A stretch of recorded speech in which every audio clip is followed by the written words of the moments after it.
Өнөөдөр бид хүний зүрх сэтгэлийн хамгийн эмзэг бас хамгийн хэрэгцээтэй тэр орон зай руу хамтдаа алхан орцгоё. Хайр, хагцал, ганцаардал, итгэл найдвар бүгд нэгэн цэгт огтлолцдог тэр газар. Шүнд өглөөр биднийг нойргүй хануулдаг нэгэн асуулт бий. Би яагаад намайг зохистой хайрлаж чадахгүй хүмүүсийг дахин сонгоод байгаа вэ? Гэхдээ эхлэхээс өмнө нэг зүйлийг сануулъя. Та энд хичээл хийж тэмдэглэл хөтлөх гэж ирээгүй. Та энд ямар нэгэн асуудлыг шийдэх гэж ирээгүй. Та зүгээр л амрах гэж, мөн суралцах гэж ирсэн. Хайр дурлал, өөрийн үнцэн, төсөөллийн тухай, Юнгийн мэрэгэн ухааныг унтахаас өмнө дотоод ухамсартаа шингээж, сэтгэлийн амар амгаланг мэдрээрээ. Одоо биеэ суллаад, орлууга улам гүн шингэж байгаа мэтээр төсөөл. Дэрэн дээрх толгоон жингээ мэдэр. Амьсгалчин удаашарч, өдрийн турш хуримтлагдсан булчингийн зангилаа бүр суларч байгааг анзаар. Яг одоо танд засах ёстой зүйл, болох ёстой дүр гэж үгүй. Та зүгээр л энд байна, сонсож байна, бас бүхнийг тавьж явуулж байна. Хэрэгцээний сэтгэл зүй, харилцаанд давтагдах хэм маяг, өөрийгөө хайрлах аяллаа тухай бидний яриа, таныг зөөлөн давлгаа мэт элбэх болно. Карл Юнг хэлэхдээ жинхэнэ өөрчлөлт хүчин чармаалтаар босо, харин өөрийгөө таньж мэдэн байгаадаа бууж өгөх үед ирдэг гэсэн байдаг. Та үнийг урд нь мэдэрч байсан уу? Хин нэгнийг дэрэгдээ үлдээхийн тулд та бүх зүрх сэтгэл хөдлөлөө зориулж бүр хин гэдгээ ч өөрчилдөг. Хэрв та хангалттай халамж тавьж, хангалттай ээлдэг байж, хангалттай хайрлавал тэд таныг сонгоно гэж найдаж байдаг. Гэвч үгүй, тэд явхаа хүрэл явсаар л байна. Тэгэд та би одоо хүртэл хангалттай сайн биш вэ гэж гайхан хоцордог. Таныг баг бахаас л хайр бол эвлүүлдэг тоглоомын дутуу хагас мэтээр зааж сургасаар ирсэн. Өөр нэгэнтэй нийцхийн тулд өөрийгөө өөрчлөх ёстой гэж. Үн цэнтэй гэдгээ мэдрэхийн тулд эхлээд өөр хэн нэгнийг таныг хайрлах ёстой гэж. Гэтэл Карл Юнг үүний эсрэг зүйлийг онцолдог. Хэрв та өөрийнхөө үн цэнийг ухамсарлахгүй бол өөрийгөө үн цэнэгүй мэдрүүлдэг харилцааг эц төгсгөлгүй давтаж өөртөө өгч сураагүй тэрхүү хайраа бусдаас үргэлж гуйх болно. Зөвхөн та өөрийгөө хангалттай хайрлаж үгээр биш харин хэл хязгаар тогтоож өөрийн хүртэх ёстой хэмжээнээс бага зүйлийг хүлээн зөвшөөрөхөс татгалзаж ганцаараа атлаа бүтэн байж сурах үед л зөвхөн ирэх болно. Тэд танд хэрэгтэй болохоор биш. Харин таны хоосон орон зайг нөхөх хэн нэгэн тань дахин хэрэггүй болсон учраас тэр юм аа. Өнөөдрийн бичлэгээр бид та өөрийгөө хангалттай хайрлах үед яагаад огт өөр төрлийн хайрыг татах болно гэдгийг судлах болно. Төгсгөл нь хүртэл хамтдаа байгаарай. Учир нь таны хайж буй хайр хэн нэгний үгэнд биш. Харин таны дотор хүлээж буй тэрхүү сэрэлтэд оршиж байж магадгүй юм. Нэгдүгээр хэсэг хэрэгцээнээс төрсэн хайр бол хайр биш. Та хайрыг хайж байна гэж боддогч ихэнх тохиолдолд та урд нь нуур тулж үзээгүй, зүрхлээгүй тэрхүү өвдөлтөө намдаах мэдээ алдуулагчийг хайж байдаг. Та чин сэтгэлээсээ хайрладаг, аюулгүй харилцааг хүсэж байна гэж хэлдэг. Гэвч ойроос ажиглаад үзээрэй. Та өөрийгөө өчүүхэн төгшөөртэй болгосон, нөгөө хүнийхээ сэтгэл хөдлөлөөс бүрэн хамааралтай болсон харилцаанд хэдэн удаа унаж байсан бэ? Би яагаад үргэлж ийм төрлийн хүмүүстэй таарад байна вэ? Би яагаад үргэлж илүү их хайрладаг, илүү их өгдөг хүн нь байдаг юм бэ гэж өөрөөсөө хэдэн удаа асууж байв. Зүрх бүр зүсэгдэх бүрд энэ удаад өөр байх болно гэж андгаалдагч яг ижилхэн хүрдэнд хэдэн удаа эргэж орсон бэ? Энэ бол азгуутал биш юм. Энэ бол таныг үүнтэй шууд нүүр тулах хэмжээнд сэрэх хүртэл дахин давтагдж буй далд ухамсарын шарах юм. Карл Юнг та хүссэн зүйлээ биш, харин өөрийнхөө ухамсарын хүнд хинбэ гэдгээ л өөртөө татдаг гэж хэлсэн.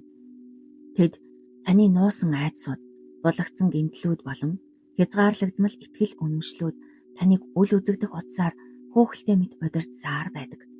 Танил жишээ авч үзье. Сэтгэлээ хизээж бүрэн нийдэггүй хүйтэн хүндий ирчүүдэд үргэлж доролдог нэгэн эмэгтэй. Харилцаа давсах бүрд тэр дараагийн удаа би илүү зөөлөн хүн сонгоно гэж хэлдэг. Гэвч дараагийн удаа тэр яг ижилхэн хүнийг зөвхөн өөр нэртэй, өөр зүстэйгээр сонгодог.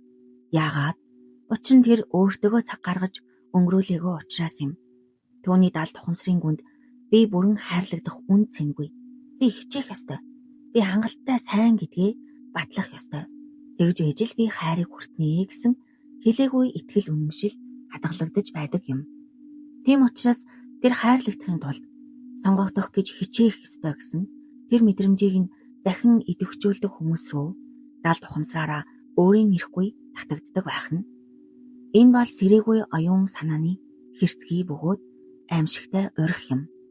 Та өөрийгөө дурлсан гэж боддогч үнэн дээр хуучин зохиолоо шин жүжигчтэйгээр дахин тоглож байгаа хэрэг бөгөөд үүнийг хайр гэж нэрлэдэг. Гэвч үгүй юм аа. Энэ бол хайр биш. Зүсээ хуйргасан сэтгэл хөдлөлийн хамаарал юм. Дутагдлаас үүдэлтэй хайр бол хайр биш. Энэ бол сэтгэл хөдлөлийн арилжаа юм. Та хайрладагч энэ нь хоосон орон зайг нөхөх, ганцаардлаас айх айдас болон хэнд ч хэрэггүй гэсэн мэдрэмжээ дарахын тулдах хичээл чармаалт юм. Та бүрэн бүтэн учраас биш, харин өөрийгөө хайрлах хайр дутсан учраас хайрладаг. Тийм ч учраас тэр хайр удаан үргэлжлэх боломжгүй. Энэ нь эрх чөлөөнөөс ирээгүй учраас эрүүл байж чадахгүй. Энэ нь хэрэгцээнээс ирдэг. Хэрэгцээнээс төрсөн бүх зүйл үргэлж ямар нэгэн хэлбэрийн хамаарлыг үүсгэдэг. Одоо хайрлах үедээ өөртөө үнэнч байгаарай. Та өөр хүн болж хувраад байна уу? Илүү эмзэг, илүү өртөмтгий. Нөгөө хүн тань хүлээсэн шиг хариу өгөхгүй байх үед илүү их сандарч байна уу? Учир нь та тэднийг үнэн хэрэгтээ хайрлахгүй байгаа юм. Та тэд намайг эдгэж чадна гэсэн бодлоос зуурч байгаа бөгөөд зовлон зүтгүүр яг тэндээс эхэлдэг. Юнг үүнийг шархтайгаа ижилсэх гэж нэрлсэн. Та өөрийн жинхэнэ дур төрхийг шархалсан хэсгээсээ зааглаж чадаагүй үедээ түүнийг илаашруулахын оронд өөрийнхөө өмнөөс үүрэх хэн нэгнийг хайж эхэлдэг. Өөрийнхөө итгэлгүй байдлыг мартуулах хэмжээнд таныг хайрлах нэг. Гэвч хэн ч үүнийг хийж чадахгүй. Тиймээс та гомдсон хэвээр, шархалсан хэвээр, шаардсан хэвээр, давтсан хэвээр л байдаг. Хэрэгцээнээс төрсэн хайр бол элсэн дээр байшин барихтай адил. Эхэндээ бат бөх мэт санагдах боловч дотоод суурьгүй учраас ганцхан давлгаа бүхнийг нураахад хангалттай. Энэ нь нөгөө хүний оршихуй, уг үйлдэлээс бүрэн хамаардаг. Ингэснээр та хайртайгаа өөрийн сэтгэл хөдлөлийн түлхүүрийг атгагч болон хувиргадаг. Тэд явна, та нурна. Тэд үлдэнэ, та тайван амьсгална. Энэ бол хайр биш. Энэ бол сэтгэл хөдлөлийн донтолтын нэг хэлбэр юм. Тэгээд энэ төрлийн хайр нь таныг түүнтэй зоригтойгоор нүүр тулах хүртэл үргэлж үзэсгэлэнтэй боловч аюултай төсөөлөл байх болно. Та өөртөө өгөх ёстой тэр хайрыг хэн нэг нь надад өгнө гэж найдан тойрог замаар гүйсээрл байх болно. Дөнгөж сайхан харилцаанд дууссан нэгэн залууг та төсөөлөд үзтээ. Доторх өвдөлтөө мэдэрч ойлгож энэ шархнаасаа суралцахын тулд төр зогсохын оронд тэр шууд танилцах аппликейшн руу яардаг. Түүнд хайрлагдсан, сонгогдсон мэдрэмж төрүүлж буй хэн бүхэнтэй ярилцсан. Тэр өөрийгөө шинэ хайранд нээлттэй байна гэж боддог. Гэвч бодит байдал дээр тэр өөрөө өөртөөсөө зугтаж байгаа юм. Түүний уулзаж буй хүмүүс ч бас бүгд зугтаж буй хүмүүс байдаг. Дутагдсан, яарсан, амар амгалангаас биш айдсаас болж холбогдсон хоёр хүний харилцаа. Тэгээд тэр дахиад л гомдно, дахиад л хаягдсан мэт мэдрэмж төрнө. Хайр бол зовлон гэдэгт итгэнэ. Гэвч тэр хамгийн чухал зүйлийг олж харахгүй байна. Түүний гаргаж буй энерги нь түүний хүлээн авч буй хайрын төрлийг тодорхойлж байгаа юм. Хэрв таны дотор зөвхөн төгшөөр, айдас, бусдаар зөвшөөрөгдөх гэсэн зөвхөрсөн хэрэгцээ л байгаа бол та зөвхөн тэрхүү мэдрэмжүүдийг тань өдөөх хүмүүсийг л өөртөө татах болно. Өөртөө татаж буй хайрыг өөрчлөхийн тулд та гаднаас эхэлж болохгүй. Та дотгошоогоо орох ёстой. Хуучин айдсаа таньж мэд. Түүнийг гэрэлд гаргаж ир. Түүнийг нөхөх хэн нэгнийг хайхын оронд би яагаад өөрийгөө хангалтгүй гэж итгэдэг вэ? Энэ итгэл үнэмшил хаанаас ирсэн бэ? Энэ үнэн гэж юу? гэж асууж эхэл. Хинч таныг хангалттай гэж мэдрүүлэх хэмжээнд хайрлаж чадахгүй. Тийм зүйл байдаггүй. бүх зүйлийг өөрчилж чадах цорын ганц зүйл бол та хайрыг сэтгэл зүйн тулгуур таяг болгон ашиглахаа болж өөрийн хөл дээр алхаж эхлэх явдал юм. Энэ нь хатуу сонсогдож болох ч цөөхөн хүн нүүр тулж зүрхэлдэг үнэн юм. Жинхэнэ хайр бол донтолт биш. Хүмүүс сэтгэл хөдлөлийн өлсгөлөнг хайр гэж андуурх нь элбэг. Та өлсөж өгөх гэж байхдаа ямар ч хоолыг хүлээн авдагч энэ нь тэр хоол амттай эсвэл тижээллэг гэсэн үг биш ээ. Хэрэгцээнээс төрсэн хайр бол бид өөрсдийгөө хэрхэн араар нь тавьж буй хэлбэр юм. Хайрлагдах эрхээ өөр хэн нэгний гарт хэрхэн атгуулж буй хэрэг юм. Бас үүнээс ч илүү ойлгоход хэцүү зүйл бий. Бид зөвхөн буруу замаар хайрладаггүй. Бид бас буруу хүмүүсийг хайрладаг. Учир нь таны хайр гэж бодож буй ихэнх зүйл бол ердөө л нөгөө хүний сүүдрээр дамжуулан өөрийгөө харж буй тусгал байдаг. Хоёрдугаар хэсэг харилцаан дахь төсөөллийн тусгал прожекшны механизм. Юунг нэгэнтэй бидний хайж чадах хамгийн сайн улс төр, нийгэм, оюун санааны ажил бол өөрийн сүүдрийг бусад руу тусгахаа болох явдал юм гэжээ. Түүнийхэр хайр бол ердөө л нэг сэтгэл хөдлөл биш юм. Энэ бол таны дотоод төлөв байдал болон сэтгэл зүйн бүтцийг нарийн тусгадаг тол. Та хэн нэгнийг зөвхөн хэн бэ гэдгийнхэн төлөө хайрладаггүй. Харин тэд таны доторх хүлээн зөвшөөрөгдөөгүй. Ямар нэг зүйлийг сэрээж буй учраас хайрладаг. Бид амьдралынхаа учрлуудыг тохиолдлих гэж ихэвчлэн боддог. Хувь заяагаар учирсан хоёр гэж. Хичээл дээр, ажил дээр, найзаараа дамжуулж гудамжинд санамсаргүй таарах, эсвэл аппликейшн дээр хүртэл сонголтыг хувь тавилан гэх мэт андуурч болно. Гэвч үгүй юм аа. Үйл явдлын явцыг өөрчилдөг эдгээр учрлууд нь ямар нэгэн бодит логик дагдаггүй, төлөвлөгдөөгүй, алгоритм болон хяналтаас хамаардаггүй. Карл Юнгийн ертөнцид юу ч санамсаргүй биш. Ялангуяа хүмүүс. Таны уулзаж буй хүн бол таны дотоод ертөнцийн дуудаж буй тэрл хүн юм. Карл Юнг бидний хүн нэг бүрийг зөвхөн таны мэдэх, хянах ухамсарт оюун санаа, conscious mind удирддаг төдийгүй зүүн совин болон архетипүүдээс бүрдсэн илүү гүн давхарга болох хамтын талд ухамсар, collective unconscious чиглүүлж байдаг гэж баталсан. Эдгээр нь ухамсараар дарагдсан эртний зан үйл, бэлэгдэл, анхдагч дүр төрхүүд болон илэрдэг. Хүмүүс эдгээр архетипүүдийг ухамсартаагаар хүртэж чаддаггүй ч тэдний талаар маш хүчтэй мэдрэмж тээж явдаг. Хайр дурлалын хувьд хамгийн хүчтэй архетипүүд бол анима болон анимус юм. Анима бол эрэгтэй хүний сэтгэцдэх далд ухамсарын эмэгтэйлэг тал бөгөөд инхрийлэл, халамж, сэтгэл хөдлөл, зүүн совин төлөөлдөг. Анимус бол эмэгтэй хүний сэтгэцдэх далд ухамсарын эрэгтэйлэг тал бөгөөд учир шалтгаан, үйлдэл, хүч чадал, үзэл санааг агуулдаг. Хүн бүр хүйсийн ялгаагүйгээр дотроо эдгээр архетипүүдээр хэлбэрчсэн нөгөө хүнийхэн хамгийн тохиромжтой idealized дүр төрхийг тээж явдаг.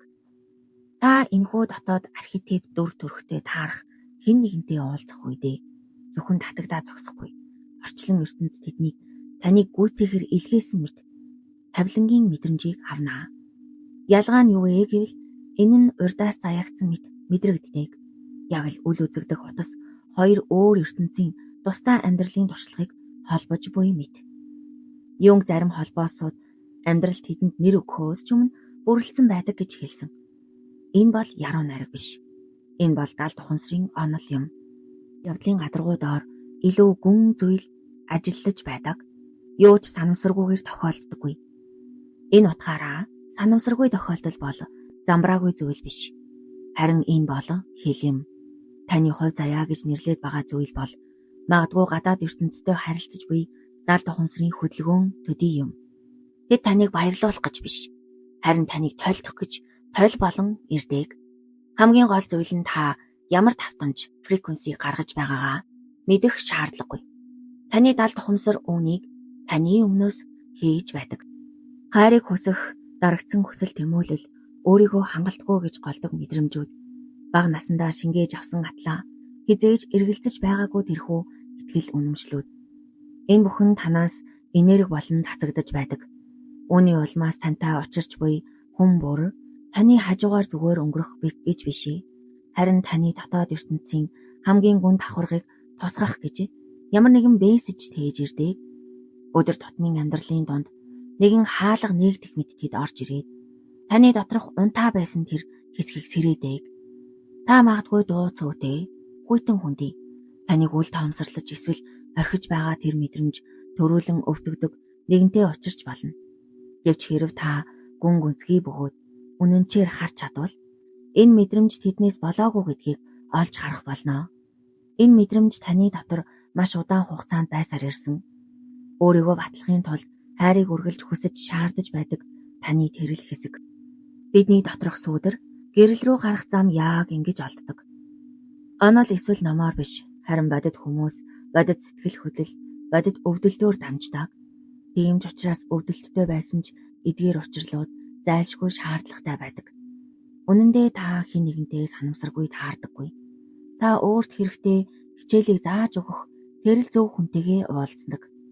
Таныг өвтгдөг хүн, таны өвдөлтийг тусгахаар ирдэг. Таныг чичрүүлдэг хүн, таны буруу итгэл үнэмшлийг тусгахаар ирдэг. Таныг өөрийнхөөрөө байхад тусалдаг хүн, таныг өөрийнхөөрөө байх эрхтэй гэдгийг сануулахаар ирдэг байна. Гэхдээ яг энд л нэг урих бий. Учир нь бид тэдний хэн бэ гэдгийнхэн төлөө биш, харин өөрийнхөө дотроос тусгасан тэрэл дүр төрхөд projection хайртай байдаг. Бид бодит хүнийг биш, харин тэр хүнийг тийм байгаасай гэж бодсон өөрийнхөө төсөөлөлд хайртай байдаг. Хайр төсөөллийн тусгал дээр суурлах үед энэ нь хуурмаг байдаг гин. Хуурмаг манан замхрах үед бид гомдож, уурлаж, шархалдаг. Гэвч дотгошоо харж эргэцүүлэхийн оронд бид төсөөллөө тусгах шинэ хүнийг хайдаг бөгөөд энэ тойрог дахин үргэлжилнэ. Гэвч төсөөллийн тусгал бол зөвхөн өнгөн хэсэг юм. Биднийг эрүүл бас харилцааны урхинд илүү гүн төвшөнд барьж байдаг зүйл болов биднээс гарч буй далд ухамсарын энерги юм. Тэр нь дутагдлын энерги. 3 дахь хэсэг дутагдлын энерги. Та үүнийг чангаар хэлэхгүй байж болно. Та сэтгэл хөдлөлөө нууж болно. Гэхдээ энерги хизээж худал хэлдэггүй. Бусад хүмүүс таны хайрыг хүсэх тэрхүү хэрэгцээг мэдэрдэг. Таныг өөрийгөө хайрлаж мэдэхгүй нэгэн гэдгийг үгээр биш, харин тэдэн рүү хэтэрхий удаан харах харц. Тэдний хариуг хэд их хүсэмжлэн хүлээх хүлээлт, хэд их төгшүүртэйгэр чимээгүй байх, эсвэл зөвхөн хүлээн зөвшөөрөгдөхийн тулд хэд их хичээж буй байдлаас чинь мэдрэгддэг. Карл Юнг нэгэнтээ та ухамсарлаагүй зүйлээ хянаж чадахгүй. Харин тэр зүйл таныг хяндаг гэж хэлсэн байдаг. Яг энэ дутагдлын энерги, энэ хүчтэй боловч үл үзэгдэх цөхөрсөн хүслэл таныг хичнээн хичээсэн ч хайрыг хүргэж орхидог юм аа. Өөртөө үнэнч байгаарай. Хэн нэгэн таны мессежинд хэдхэн цаг хариу өгөхгүй байх үед та хэдэн удаа хямарч байсан бэ? Тэднийг юу гэж бодож байгааг, хаана байгааг, хинтээ байгааг тааварлахын тулд хэдэн удаа стори, статус, зургийг нь шалгаж байсан бэ? Дотроо давлгаалж буй далаа мэт байхдаа хэдэн удаа зүгээр мэт дүр үзүүлж тэднийг таныг аюулгүй гэж мэдрүүлэх ямар нэгэн үйлдэл хийхийг хүлээсэн бэ? Энэ бол хэрэгцээний энерги юм. Энэ нь зөвхөн таныг туйлдуулаад зогсохгүй. Бусад хүмүүсийг танаас алгуурхан холдоход хүргэдэг зүйл юм. Сэтгэл судлалд үүнийг түгшүүртэй нэгшил буюу anxious attachment гэж нэрлэдэг. Харин Юнгийн хэлээр бол энэ нь нэгдмэл бас сүудрийн нэг хэлбэр юм. Өөрийгөө үн цэнтэй гэж мэдрэхийн тулд танд хайр хэрэгтэй болох үед та өөрөө ч мэдлгүй сүнсээ бусдын гарт атгуулж байна. Та үнэн хэрэгтээ хайрлаж байгаа биш. Харин өөрийгөө хүлээн зөвшөөрөх гэж гуйж байгаа хэрэг. Хүмүүс таныг царай муутай, эсвэл сонирхолгүй, эсвэл хангалтгүй болохоор ч танаас холддоггүй. Харин тэд өөрсдийгөө аюулгүй, бүтэн, үн цэнтэй мэдрүүлэхийн тулд тэдэнд хүлээлгэж буй тэрхүү хүнд хүлээлтийг тань мэдрээд холддог юм. Хинч тэр үүргийг удаан хугацаанд өөрчилж чадахгүй. Тиймээс тэд ухардаг. Харин та дахиад л хаягдсан мэдрэмж авнаа. Би дахиад л хангалтгүй байлаа гэж итгэж тойрог дахин эхлэнэ. Юнг хүсэл байгаа газарт боолчлол бий гэж хэлсэн. Энд хүсэл гэдэг нь тачаал биш, харин таны доторх хоосон орон зайг хэн нэгээр нөхөөлөх гэсэн туйлын хэрэгцээ юм. Хэрэгцээний энерги бол холбогдох хүслээс тэсвэр зүйл. Хүсэл бол бүрэн бүтэн байдлаас төрдөг. Жишээ нь тэд би чамайг амьдралдаа байлгахыг хүсэж байна. Гэхдээ би чамгүйгээр ч гэсэн би хэвээрэл байх болно. Харин хэрэгцээ дутагдлаас ирдэг хайрын жишээ нь чи ил байхгүй бол би хэн гэдгээ мэдэхгүй байна. Энэ бол эрүүл хайр болон донтолттой хайрын хоорондох маш чухал ялгаа юм. Асуудал нь та энэ энерги өөрөө олж харахад хэцүү байдаг. Учир нь энэ нь далд ухамсарын гүнд далайн урсгал шиг нуугдаж байна. Та өөрийгөө дурлсан гэж итгэдэж үнэн дээр та айж байгаа бөгөөд тэр айдас нь таныг бусдыг өөрөөсөө түлхэх үйлдэл хийхэд хүргэдэг. Хэтэрхий олон асуулт асуух, үндэслэгүйгээр гомдох, байнга баталгаа нэхэх гэх мэт. Энэ бүхэн нь хайрыг ойртуулахыг хүсэх тусам үл үзэгдэх байдлаар түлхэж байдаг хэрэгцээний энергийн илэрлүүд юм. Карл Юнг үүнийг хинээс ч илүү ойлгож байсан. Тэрээр далд ухамсарыг мөсөн ултай зөвөрлсөн байдаг. Ойрон хэсэг нь ухамсар, харин доор өнгөрсөн туршлага, гэмтэл, итгэлгүй байдал хамгийн чухал нь ертөнц рүү чиглэсэн бидний төсөөллийн тусгалуудыг агуулсан асар том далд ухамсар оршдог. Айдас таны амьдралд хэрхэн анзаарахдахгүйгээр мөлхөж орж ирдэг тухай бодоод үзээрэй. Өөрийгөө өөр хин нэгэнтэй хайрлахад хангалттай сайн эсгэд эргэлзэх үед тэр нь эргэлзээ болон хуурдаг. Бүтлгүйтгэс айсандаа үнэхээр хүсэж буй зүйлээ хойшлуулах үед тэр нь хойшлуулалт болон нуугддаг. Ганцаардхаас айх эсвэл хинт ч хэрэггүй болохоос айсандаа хэтэрхий ихийг зориулдаг харилцаанд тэр нь илэрнэ. Эргэн тойрноо хараад үзтээ. Бусдыг өөртөө аяндаа татдаг хүмүүс хичээж байгаадаа биш юм аа. Харин тэдэнд тэгэх хэрэгцээ байхгүй учраас юм. Тэд өөрийнхөөрөө байдаг. Тэд амар амгалан байдаг. Тэд түгшүүрийн давтамж гаргадаггүй. Тэрхүү бат зогсолт нь тэднийг энергийн хувьд соронзон мэт болгодог. Тэд тоглоом тоглодгүй. Тэд хүчилдэггүй. Тэд өөрийн оршихуудаа туйлын тайван байдаг. Үнэн хэрэгтээ хайр таны төгс бус байдлаас айдаггүй. Харин танаас гуйлагчин энерги цацагдах үед тэд зогтдог юм.